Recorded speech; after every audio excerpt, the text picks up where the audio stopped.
Command Center for a really cool Q&A with the winning team. It's basically like a post-game press conference with the winning team that you can check out. That will be on the Command Center. But in addition to that, we have actually something else that's really cool that we're revealing right here for the first time. That's right. All Access Pass holders are going to be getting a legendary Lucio emote that no one has ever seen before. So, let's take a quick look at it. Keep up with this.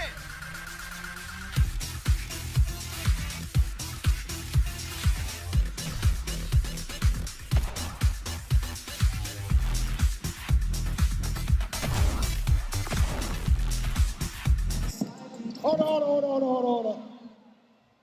I don't know how to do that dance shit. I just dropped a new record. Yeah, that's the Brazilian superstar in all his glory, looking awesome. How cool was that? Pretty awesome, right? That was awesome.